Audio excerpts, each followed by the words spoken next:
Regine Velasquez, naiyak ng ipagtanggol si Kim Chiu sa mga bashers at taong sumisira dito. Kung bago ka lang sa channel na ito, huwag kalimutang mag-like, share, comment, and subscribe. Sa isang kamakilang panayam, naging emosyonal si Regine Velasquez habang ipinagtatanggol si Kim Chiu mula sa mga bashers na patuloy na nanglalait sa kanya. Ayon kay Regine, mahirap para sa kanya na unawain kung bakit hanggang sa kasalukuyan ay may mga tao pa ring may hindi magandang opinion kay Kim. Kasama ang kanyang asawa na si Ovic Alcacid, isiniwalat ni Regine ang kanyang saloobin ukol sa issue. Ayon sa kanya, talagang taos-puso ang pagkakaalam niya sa pagkatao ni Kim Chiu. Sinabi rin ni Regine na karamihan sa mga tao ay walang kaalaman sa tunay na pagkatao ni Kim kapag hindi ito nasa harap ng kamera. Ang pagkakakilala ni Regine kay Kim ay nagsasalamin ng isang malalim na paggalang at paghanga sa kanyang kabutigang puso. Ipinahayag ni Regine na sa kabila ng mga pang-iinsulto at pambabatikos patuloy na ipinapakita ni Kim ang kanyang tunay na sarili sa kanyang mga nakapaligid. Ang kanyang kabutihan at purong puso ang nagbigay diin kay Regine na hindi dapat husgahan ang isang tao batay lamang sa mga negatibong komentaryo. Sinabi pa ni Regine na ang mga bashers ay hindi dapat maging hadlang sa tagumpay at kasiyahan ni Kim. Dagdag pa ni Regine, ang tunay na pagkatao ni Kim ay malayo sa kung ano ang naipapakita sa publiko. Ang kanyang pagkakaalam sa karakter ni Kim ay nagpapakita ng isang magandang aspeto ng kanyang pagkatao na karapat dapat na purihin at huwag husgahan ng basta-basta. Ang suportang ipinakita ni Regine sa kanyang kaibigan ay patunay na malalim na koneksyon at pagkakaunawaan nila sa isa't isa. Sa kabila ng lahat ng pagsubok, pinuri ni Regine ang tibay ni Kim sa pagharap sa mga bashers. Ang kanyang determinasyon at positibong pananaw ay tila naging inspirasyon sa iba. Sa huli, ipinaabot ni Regine ang kanyang mensahe na dapat natin iwasan ang panghuhusga sa mga taong batay lamang sa mga bagay na nakikita natin sa ibabaw at dapat natin sikaping kilalanin ang kanilang tunay na pagkatao. Dahil ika nga ni Regine Velasquez, hindi deserve ni Kim Chiu ang kanyang napagdadaanan ngayon sa mga pambabatikos at nasasakit ng mga salita, pagbabanta at mga bash ay hindi ito deserve ni Kim. Alam ko at alam ninyo kung gaano kabusilak ang puso ni Kim Chiu at kung gaano kabait itong tao. Hindi siya mamahali ng marami dito sa industriya, tagapaghanga man niya o kasama sa trabaho.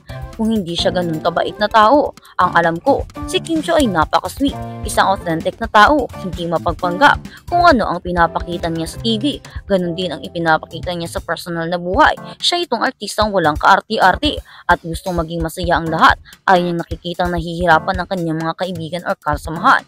Sa trabaho, ayaw niyang nalulungkot ang mga ito. Kaya naman, nagsisilbi siyang clown. Siya ang nagpapasaya sa amin. Kaya naman hindi ko maintindihan kung bakit may mga taong mapanghusga, may mga taong kayang magsabi ng kung ano-ano at masasakit na salita dahil lang sa isang kamalian ng tao, dahil lang sa maling akala. Hindi naman kasi iyon ang tinutukoy ni Kim. Hindi naman yun totoo. Hindi naman totoo ang mga issue. Kaya naman sana hayaan natin si Kim Chiu at huwag natin siyang i-bash dahil naman hindi talaga niya deserve. Hindi ko matanggap ng isang napakabait na tao. Isang ninja kung tuturingin namin ay sinasabihan ng masasakit na salita, ginagawa ng mga issue at hindi niya nahayaang maging masaya sa buhay. Kaya naman, hinihingi namin ng inyong pangunawa at sana naman ay hayaan niyo si Kim. Huwag niyo sana siyang pagsabihan ng hindi magaganda dahil isa lang ang masasabi ko, huwag niyo saktan ang totoong tao dahil kapag ito ay nagbago, baka magsisi kayo. Basta ang alam ko, mabuting tao si Kim at inosente siya, kaya sana naman huwag niyo na siyang pagsalitaan ng hindi magaganda. At kaya naman, tara na't suportahan natin siya at huwag nang idamay sa kung mga ano-ano pang issue dito sa Pilipinas. At sa kabilang banda, Regine Velasquez to Kim Chiu ay habi na fan. Bata ka pa lang, naging vocal si Regine Velasquez 52 sa pagsasabing fan na fan siya ni Kim Chiu 32. Kahit noon pa man, sa sobrang pagiging fan nga ni Regine, si Kim ang pinaglilian niya ng kanyang pagbubuntis ng anak na si Nathan. Sumingit si Kim para ipaalala na si Regine ang kumanta ng theme song ng 2011 Kapamilya Primetime Series ni Kim na may Binondo Girl.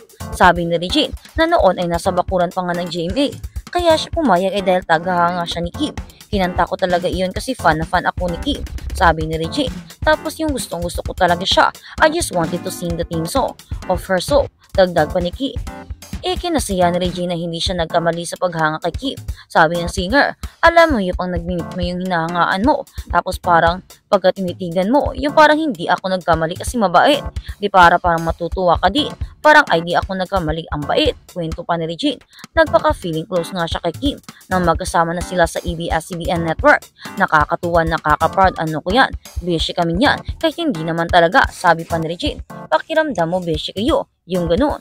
Hinarap ni Regine si Kim at sinabi, natutuwa ako. I just wanted you to know that I have been a fan. Bata ka pa lang. Hindi naman maiwasan ni Kim na kiligin ang pahayag ni Regine. Sabi ni Regine, kaya minsan hindi ko siya kinakausap kasi nga medyo nasa starstruck ako kaya nagtunghangan lang ako.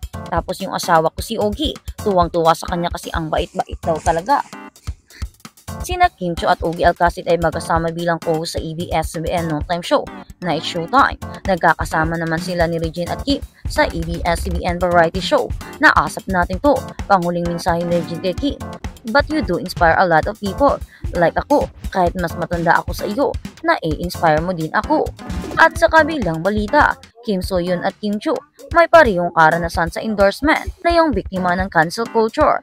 Hindi nagkalayo ang mga karanasan ng South Korean actor na si Kim So-yeon at ng Filipino actress at TV host na si Kim Chiu.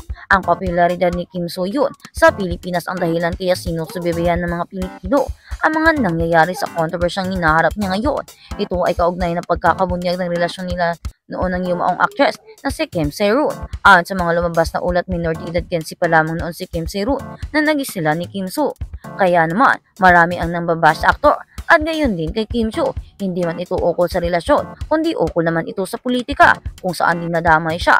Dahil naman, binibigyang mali siya ang lahat ng mga sinasabi niya. Marami ang nagsasabi na i-boycott daw si Kim Chiu, pati ang kanyang mga pelikula. Hindi daw niya deserve na suportahan dahil isa daw siyang traitor dito sa Pilipinas. Pero hindi naman natin masasabi na ganoon dahil lang sa mga katagang nabitawan niya na hindi naman natin sigurado kung para saan ito at kung konektado ba ito sa mga haka-haka at isyong nagaganap dito sa Pinas ngayon sa mga gulong nararanasan natin. Kaya naman sigaw ng marami at ibang kapanian ni Kim, huwag na sanang idamay pa si Kim at huwag nang bigyan pa ng masasakit na huwag na sanang bigyan pa ng mga rough days dahil hindi naman deserve ng artista. Sigaw din ni Paolo Avellino, ipaglalaban ko si Kim kahit na anong mangyari, kahit pa kung anong sabihin niyo. Ako na lang ang pagsabihan niyo ng masasakit na salita. Huwag lang si Kim Chiu dahil hindi niya deserve ito. Huwag lang si Kimberly dahil kung alam niyo ang totoong ugali nito, hindi na kayo makapagsalita dahil kung gaano kabait itong tao. Binabash niya na nga, pero ang sinasabi niya pa rin ay huwag na kayong patulan at ayaw niya kayong patulan dahil kung wala kayo ay wala din siya dito. Baka deserve nga din niya na i-bash ninyo. Pero para sa akin at marami kong co-stars na mga artista ay hindi namin matanggap at hindi niya talaga deserve kahit saang anggulo namin tingnan. Napakabait na tao ni Kim at wala naman na talaga siyang kasalanan.